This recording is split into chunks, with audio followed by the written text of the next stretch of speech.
This is Mike Dennis, and I'm going to walk you through the Scratch programming tutorial. And in this tutorial, you're going to be having some fun programming with Scratch, and we're going to do some cool stuff today. And let's see how this works out.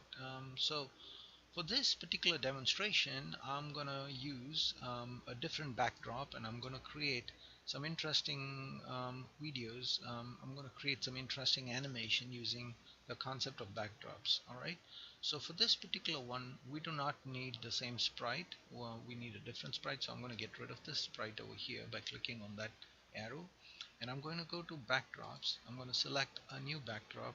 I'm going to pick this Arctic backdrop, which is a cool looking backdrop. I like this particularly because it's nice. And now I'm going to choose a new sprite by clicking on this button here, the sprite button. As I click on the sprite button, you'll see that I have different types of animals here. I'm going to use this walking bear, and the walking bear is a very cool way to animate um, on this backdrop. So here you see the bear is significantly large in comparison to the backdrop, so I'm going to reduce its size. All I'm going to do is reduce its size by going in here, and I'm changing this to 50. So now it's 50% the size of what it was before, right?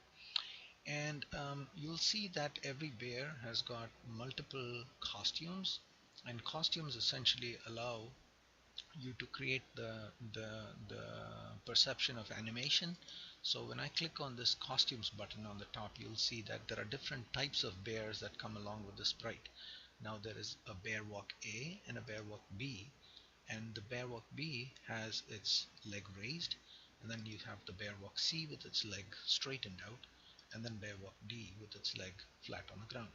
And by choosing these different sprites, you essentially create the illusion of a bear walking across the screen, and that's exactly what we're going to do in our session today.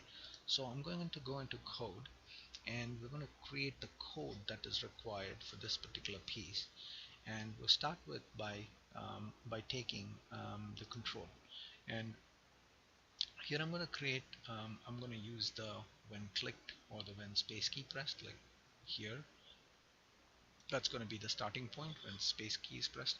So when space key is pressed, I want to display my first costume, which is I'm going to switch the costume to bear walk A, and then I'm going to add a short delay because I want the bear to pause there for a second before it changes to its next costume. So I'm going to use this one, and I'm going to pause it for a second, maybe for zero point 0.5 seconds, and then I'm going to move this bear by a small portion.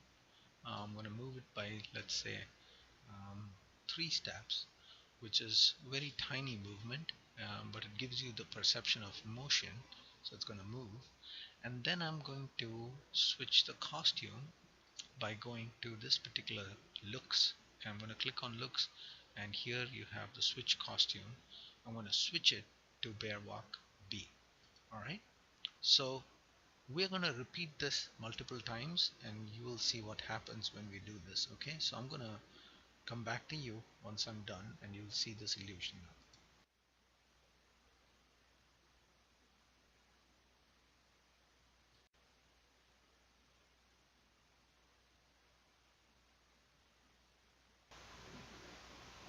Okay folks, so I'm back now, and you can see here the code has been updated, and we have switched the costume bear walk A, then we move 3 steps and we switch the costume to bear walk B, and then we wait just a tad bit in order to create the illusion of walking, and then we move 3 steps and then we change the costume to C, D, E, F, G and H, and we repeat that. And then towards the bottom we pause again for about just a quarter of a second, and then these two are very important code pieces of code. So if on edge bounce, what that means is if I hit the edge of the screen, then I am supposed to bounce back, and bounce would just bring the bear backwards all the way to the starting position.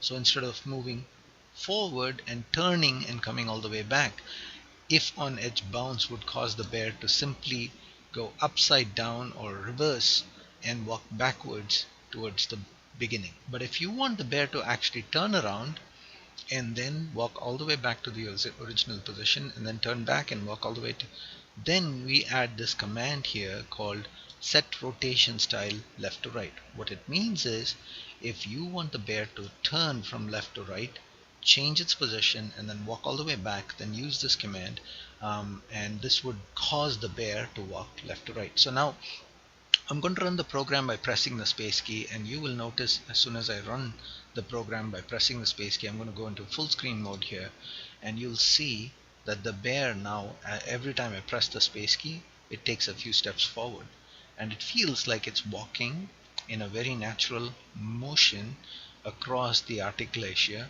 It's going towards the edge of the iceberg, and there you hit the edge and you saw it, the bear rotate, and it went from left to right position, and now it's walking all the way back. So it gives you the illusion of a bear in a zoo walking right to left and left to right, and it is a very simple illusion, but this is exactly how animation is created. And now you can add different types of characters, you can add sound, you can add your own voice, and you can actually turn this into a true animated feature film if you want to. But kids have fun with that. There's a lot of things that you can do with Scratch, and this is just a simple example of the kind of cool stuff that you can build with Scratch. In my next video, I'm going to show you how to create some cool games, but for now, go ahead and practice this many times with different types of sprites, and see if you get into any problems. But for now, have fun, and I'll talk to you in my next video. Thank you, folks. Thanks for watching. Bye.